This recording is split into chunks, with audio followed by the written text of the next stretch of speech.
నమస్తే, నేను ప్రియాంకరం. షర్మిలకి రాజ్యసభ సీట్ వస్తుంది, ఆవిడ ఇంకా పెద్దల సభకి వెళ్ళిపోతుంది అని చెప్పేసి అందరూ అనుకున్నారు. కానీ ఆవిడ ఆశలన్నీ అడియాసలయ్యాయి, సీట్ రాలేదు. మొన్నటి వరకు అందరూ ఏమనుకున్నారంటే దీని వెనుక జగన్మోహన్ రెడ్డి గారు ఏదో కథ నడిపించారు, దానివల్ల ఆవిడకి సీట్ రాలేదు అనుకున్నారు. కానీ ఇప్పుడు కొత్తగా వచ్చిన చర్చ ఏంటి అంటే రాహుల్ గాంధీ గారు షర్మిలని నిండా ముంచేశారా అనేది. మరి దీని మీద డిస్కస్ చేద్దాం. మనతో పాటు సీనియర్ జర్నలిస్ట్ సిఎస్ రావు గారు ఉన్నారు, ఆయన అడుగుదాం. నమస్కారం సార్. సార్, అంటే షర్మిల గారికి సీట్ రాకపోవడానికి అనేక కారణాలు ఉన్నాయి. ఈ కారణాల్లో జగన్మోహన్ రెడ్డి గారి గురించి కూడా డిస్కస్ చేస్తారు. కానీ ఇప్పుడు కొత్తగా వినిపిస్తున్న పేరు రాహుల్ గాంధీ గారు. రాహుల్ గాంధీ గారు వల్లే ఈ రోజు ఆవిడకి సీట్ రాలేదు, ఆయన ఈవిడ్ని మోసం చేశారు అంటున్నారు. వాస్తవం ఏంటి? ఇప్పుడు జాతీయ పార్టీలకు ఇప్పుడు కూడా లాంగ్ వ్యూ ఉంటుంది. వాళ్ళకి ఢిల్లీ పీఠమే ఇంపార్టెంట్. రాష్ట్రాల్లో ఎవరు అధికారంలో ఉన్నారు, ఎవరు అధికారంలో లేరు అనేది సెకండరీ. ఫస్ట్ వాళ్ళకి ఢిల్లీ పీఠమే కనిపిస్తుంది, ఆ తర్వాత మిగతాది. ఆ యాంగిల్లో ఆలోచించినప్పుడు రాహుల్ గాంధీ గారు రాబోయేటువంటి రోజుల్లో ప్రధానమంత్రి కావాలనుకుంటున్నారు. కాబట్టి ఒకవేళ సంకీర్ణ ప్రభుత్వం ఏర్పడితే ఆ సంకీర్ణ ప్రభుత్వంలో మద్దతు ఇచ్చే పార్టీలు, బలమైనటువంటి ప్రాంతీయ పార్టీలు ఉండాలి. అంతే కదా, బలమైనటువంటి ప్రాంతీయ పార్టీలతోటి కలిసి వెళితేనే కాంగ్రెస్ పార్టీకి అధికారం అని చెప్పి ప్రశాంత్ కిషోర్ గారు 2024 ఎన్నికలకు ముందు సోనియా గాంధీ గారి దగ్గరికి వెళ్ళి పవర్ పాయింట్ ప్రజెంటేషన్ ఇచ్చి చెప్పారు. కాంగ్రెస్ పార్టీ అధికారంలో రావాలంటే గాంధీ ఫ్యామిలీ తప్పుకోవాలి నాయకత్వం నుంచి, ప్రాంతీయ పార్టీలు బలమైనటువంటి వాటితో కలిసి వెళ్ళాలి, అప్పుడే కాంగ్రెస్ పార్టీ అధికారంలోకి వస్తుందని చెప్పి ఆయన చెప్పారు. బహుశా ఆయన చెప్పిన దాన్ని ఫస్ట్ది ఇంప్లిమెంట్ చేశారు. గాంధీ ఫ్యామిలీ నుంచి కాంగ్రెస్ పార్టీ పగ్గాలని తప్పించారు. ఇప్పుడు ఖర్గే కప్పు చెప్పారు. సో రాహుల్ గాంధీ గారు ఇప్పుడు లోక్సభ ప్రతిపక్ష నాయకుడిగా ఉన్నారు. రాబోయేటువంటి రోజుల్లో ప్రధానమంత్రి అభ్యర్థిగా ఫోకస్ కావడానికి సిద్ధంగా ఉన్నారు. ఆ విషయాన్ని రేవంత్ రెడ్డి గారు ఇటీవల చెప్పారు. రాహుల్ గాంధీ గారు ప్రధానమంత్రి అభ్యర్థి రాబోయేటువంటి రోజుల్లో, అది ఒప్పించింది కూడా తానే అని చెప్పి రేవంత్ రెడ్డి గారు చెప్పారు. అవునా? సో కాబట్టి ఇప్పుడు రాహుల్ గాంధీ గారు ప్రధానమంత్రి కావాలని అంటే సింగిల్ లార్జెస్ట్ పార్టీగా కాంగ్రెస్ పార్టీ ఉంటుంది సహజంగా.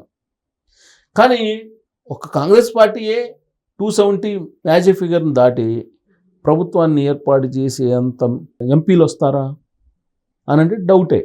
వస్తే ఓకే, రాకపోతే బలమైనటువంటి ప్రాంతీయ పార్టీలు ఎంపీలు ఎవరైతే ఉన్నారో వాళ్ళతోటి కలిసి కోయలేషన్ గవర్నమెంట్ అయితే ఏర్పరచాలి కదా. అప్పుడు బలమైనటువంటి ప్రాంతీయ పార్టీలు ఏమున్నాయి? ఎన్డీఏతర పార్టీలు, అంతే కదా. ఎన్డీఏతర పార్టీలు ఆయనకి సపోర్ట్ కావాలి. ఎన్డీఏతర పార్టీల జాబితాలో ఎవరెవరు ఉన్నారు? దక్షిణ భారతదేశంలో బీఆర్ఎస్ పార్టీ, ఆంధ్రప్రదేశ్కి వచ్చేటప్పటికి వైఎస్ఆర్ కాంగ్రెస్ పార్టీ.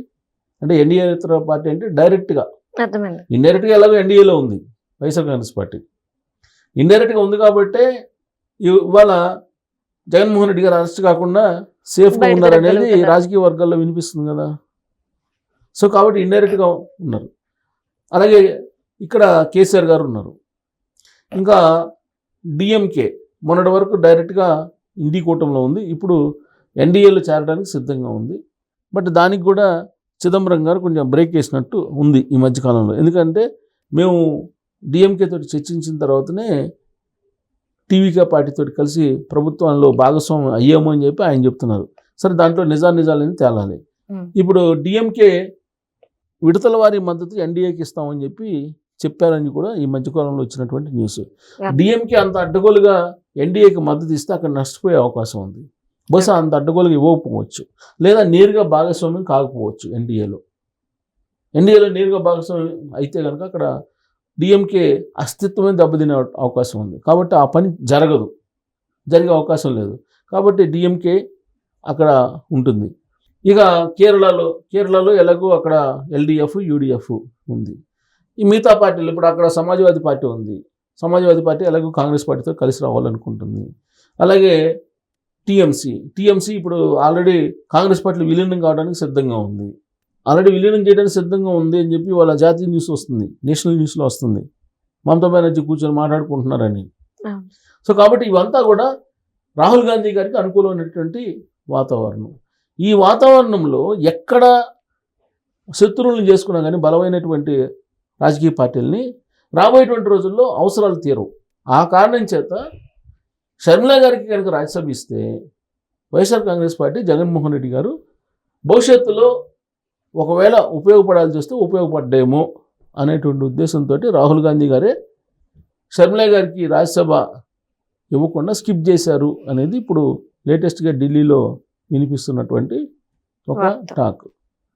ఆయనే ఊహించుకొని రాహుల్ గాంధీ గారే లేదా కాంగ్రెస్ పార్టీ లాంగ్ రన్లో ఉపయోగించుకునేదానికి జగన్మోహన్ రెడ్డి గారిని షర్మిలని తాత్కాలికంగా అలా ఆపారు అనేది వినిపిస్తుంది.